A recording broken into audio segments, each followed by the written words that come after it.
16 degrees in Homs means that 1600 cameras for Saudi Al Arabiya and Qatar's Al Jazeera will be in Homs town square. Turn up, shout a rebel slogan for 5 minutes and get paid in cash by the Saudi-US networks, which can then show this country's in chaos. Highly sceptical of the CNN and BBC versions, parliamentarian Nick Griffin went to see what Syria was actually like. He found it fairly different. This place is really quite normal. Think of this. How do you explain that? This is a war zone. But there is still a war being waged against these poor people, and obviously it has a human effect as well. Having said that, I hope you've seen the last few minutes just how banal, just absolutely ordinary and normal most life here is. Nick joins us now. Great to see you. So whether Saudi Wahhabis or US-backed Al-Qaeda, is this foreign-driven? It clearly is foreign-driven, and it's most definitely Islamist. I did an interview with a rebel who was a suicide bomber, failed, who still believed he was in a rebel hospital because of head injuries and so on. And so I asked him, posing as a British jihadi volunteer, I asked him, well, where are you going to go once you've conquered Syria? And quick as a flash, he comes back and said, we're going to attack Europe, we're going to attack America, because they're the real enemy. Yeah, what happens when Obama gets enough Congress support to bomb Syria? The US attack on Syria will drag in Iran, it will drag in Israel. Even the Egyptians have said that they'll probably close the Suez Canal. If the Straits of Hormuz are closed as well, then oil will go up to, what, $400 a barrel, almost overnight, which will snuff out any form of economic recovery all over the industrialized world and plunge us into a depression which will go on for years. There's the incredible tensions in the Far East between China and Japan, and again America. We look back on this and think, well, this was the summer like 1913. Allahu Akbar. Israel's bombed a Russian depot in Syria. Russia's moved warships to the region and called the biggest military drills since the Cold War. Moscow and Beijing held their biggest joint military exercises in history. Former NSA intelligence officer Scott Rickard joins us. Great to speak to you. What happens when one of these countries actually retaliates? Honor that I believe Assad has, because had he retaliated at all against Israel, there would be an all-out war, and he basically saved the lives of his people by not retaliating.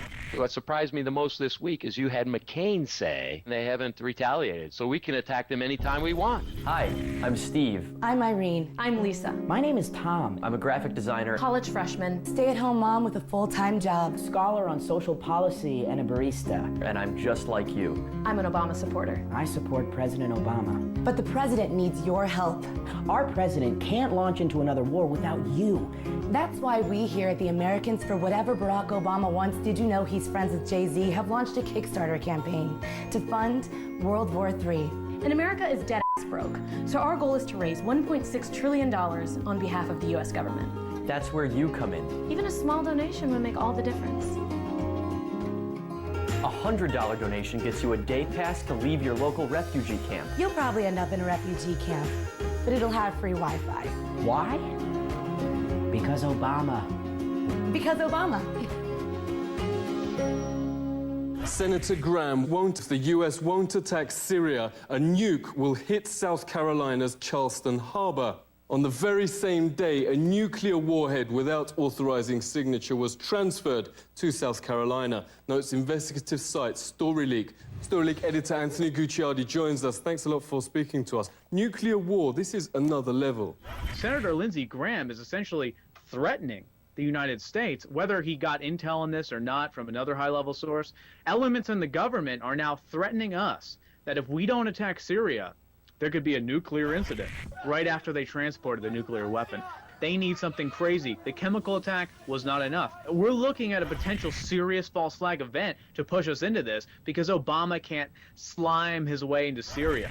There's no end game, and we can't afford, nor do we want, a World War III. And speaking of that, Mr. President, didn't you win the Nobel Peace Prize? Yeah, you were the one. Give it back.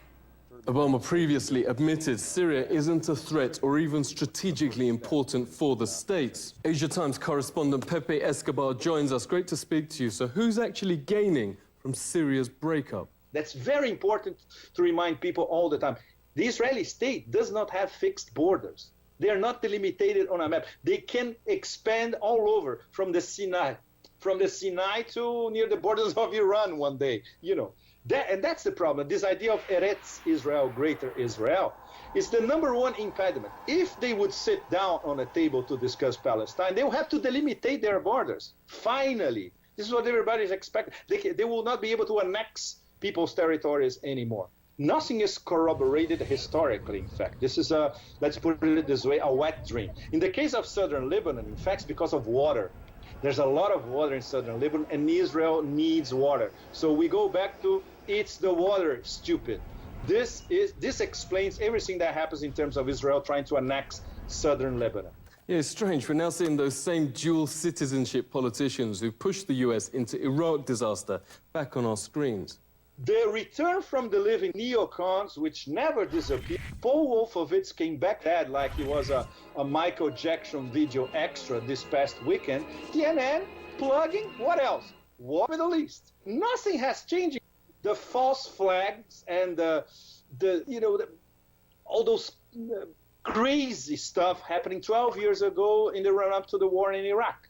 The difference now, it's crazier, mad world, as we were discussing, much faster and out of control, because we know if anything happens in Syria, even Kissinger already said that many times, Syria is the fulcrum in the arrow. Whatever happens in Syria spreads all over. Spreading all over the region, unrest in Syria, Lebanon, Libya, Egypt. Tel Aviv's already granted gas fields in Syria's occupied Golan Heights, reports in Telehub, to a company of Rupert Murdoch, whose media are currently banging Syria's war drums. The book questioning the war on terror notes chaos may be good for Israel's expansion, but the US just gains new enemies. The book's author joins us, Dr. Kevin Barrett. Great to speak to you. How can US policy be against its interests? Traditionally, the Democrats got more than 2/3 of the campaign contributions that flow into their federal elections from the aggressively pro-Israeli faction. And that was earmarked with, support for Israel was the condition of taking that money. A clean break document was issued by Benjamin Netanyahu and the neoconservative, mostly Americans who also happen to be dual citizens, people like Wolfowitz and Pearl, Scooter Lip, all of those people. And this document proposed regime change in these Middle Eastern countries, essentially overthrowing all of these independent Middle Eastern countries and imposing imperial control. These people really do want to create greater Israel from the Nile to the Euphrates. Israel, working with its Saudi partners, underwrote this coup d'etat against the first democracy ever in the 5,000-year history of Egypt. The indications are that they're going to keep stealing territory. Not only will they refuse to give back the Golan Heights, but they're going to take Sinai. They're already creating all kinds of instability in Sinai. They came right out and said that what they want is 3 little mini rump states in Syria. Yeah, an Israeli general said Syria's part of a new axis of evil. Is that fair? Israel, Saudi Arabia, and the hardliners here in the U.S., who are in the pockets of both parties, primarily the Israelis, are the real axis of evil. But it's not going as Washington planned. Since U.S. invasion, Iraq's become a best friend of Iran. For 2 years, Obama has said Syria's president must go. He's still in place. And Middle East reporter Sharmin Nawazi notes even the destabilization isn't really succeeding.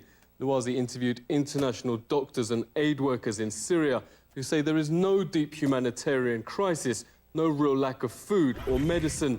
Yet Common Dreams notes while Obama goes around the world trying to regime change, back home the streetlights don't work. Sharmin joins us. Great to see you. Are people in the region actually grateful for what the U.S. president's doing? U.S. popularity was at 1% in Egypt because the U.S. will lose. The more its allies, who were just monsters, Israel and Saudi Arabia and Jordan, that can't even be called a state anymore. It's a parking lot for Western and Gulf troops, Yeah, but surely a world superpower can get its way. It's a dead word, superpower. It just isn't true any longer. And it's not a bunch of countries getting together against America. It's people wanting to live. You will never win against people who have more self-interest in tomorrow than you do. Never. And we've seen this with every U.S. intervention from Vietnam on Iraq. You know, you have tribal Afghanistan. These aren't the last breaths of empire because no strategic-minded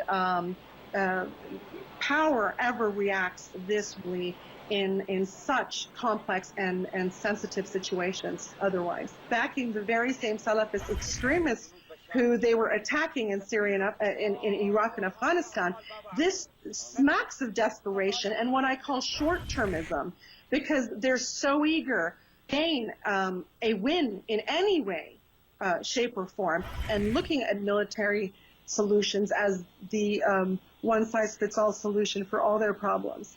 And a mentality of militarization does tend to permeate into one's society as well. And you are seeing an undermining of freedoms and democracy in these countries, and you're seeing the rise of surveillance states in many of them too, you know, using the threat of terrorism, which is far less in any of these countries than car crashes or airplane crashes, to justify all kinds of surveillance on their own populations. They're going to make mistakes. They're going to humiliate themselves. There is always the last battle for any empire throughout history, and I think that is it for the United States and its allies. The end of this elite's imperial ambitions, notes Veterans Today, will first and foremost benefit the US people, bring back their prosperity and rights. But growing numbers fear before the empire goes, it could take the rest of the world out with it. Seek truth from facts. This is The Truth Seeker.